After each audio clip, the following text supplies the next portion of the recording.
watching Macon Music. We are on location today with Larry Brumley. He's a Senior Vice President with Mercer University, overseeing the rebirth of Capricorn Recording Studios.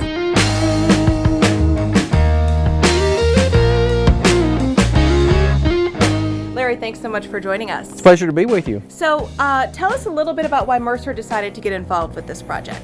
Well, simply put, this project is about leveraging Macon's music heritage to create Macon's music future. We're putting the historic Capricorn Recording Studios back into use as a music incubator to cultivate new talent, restoring the recording studios so they can record here. We're putting in a museum that tells the story of Capricorn and Macon's music history, and we think it'll be an incredible complex that will incubate and cultivate new talent.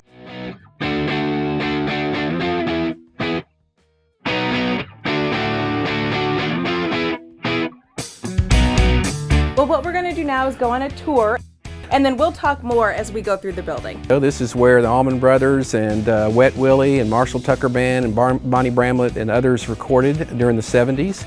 And we really are not changing much of anything to this historic studio. We're just bringing it up to code, upgrading the electrical, HVAC, but otherwise the room will record pretty much as it did in the 70s. So we'll have 2 recording studios. We're adding a second studio behind the control room that's larger, that will be suitable for orchestral recording, for film scoring, or for really big recording projects.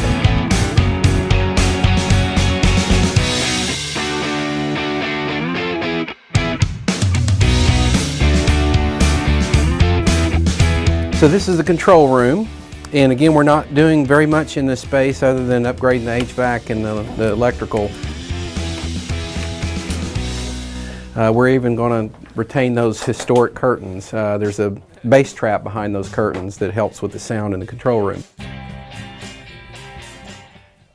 Okay, this space will be studio production support. There will be an editing suite in here and a couple of other additional vocal booths, ISO booths for recording vocals.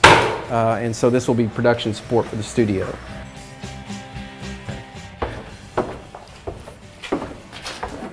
So we're going to go over here.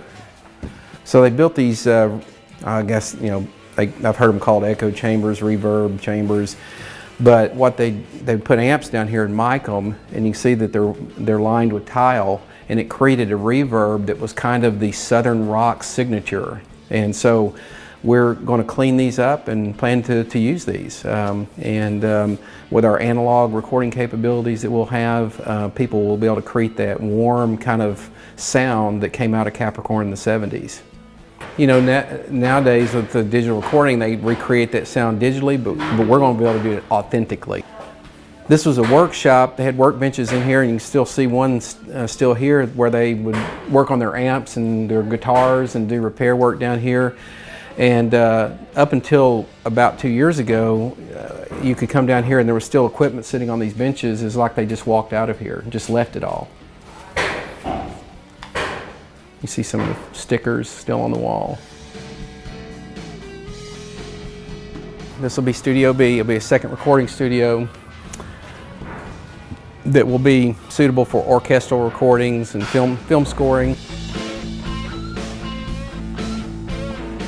And so this is really what this project is about. This is about the incubator. There will be 13 rehearsal rooms in this building, first and second floor, that musicians will be able to rent out at very low cost.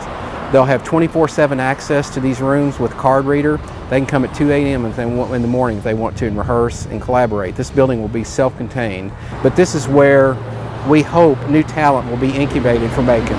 Maybe the next Allman Brothers or Otis Redding will come out of this space. So you have, I think, 6 or 7 rehearsal rooms down here. You see they're various sizes and shapes. So again, these rooms will have doors with card readers on them like we do on campus, and so we can program the doors for musicians who rent it, and they can come in here and card swipe in here and just hang out here.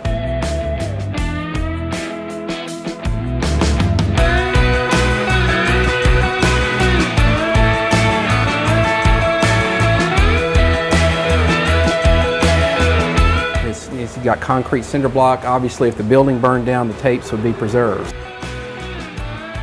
So this will be the main entrance to the whole complex. When visitors come here, They'll come into this space. There'll be a gift shop here. It'll sell merchandise of all kinds of Capricorn related merchandise, t-shirts and keychains and things like that. There'll be a small bar here that we will use for special events, for like when we have concerts here, or the space will be rentable. If people want to have corporate events here or whatever, we'll be able to rent this space out. And so that's what this space will be, is kind of a receiving area. And then there's this arched opening here into the Studio B, and that'll be glassed in so that you'll be actually see into the Studio B. And then upstairs, where they've had to take the whole second floor out because the building burned many years ago and the floor joists weren't stable, so they had to take them all out and they're reflooring the whole second floor. But upstairs is where the museum will be. That's where the artifacts and the interactive kiosks will be. We've got this great, beautiful arched window here to look out onto the courtyard for the lofts.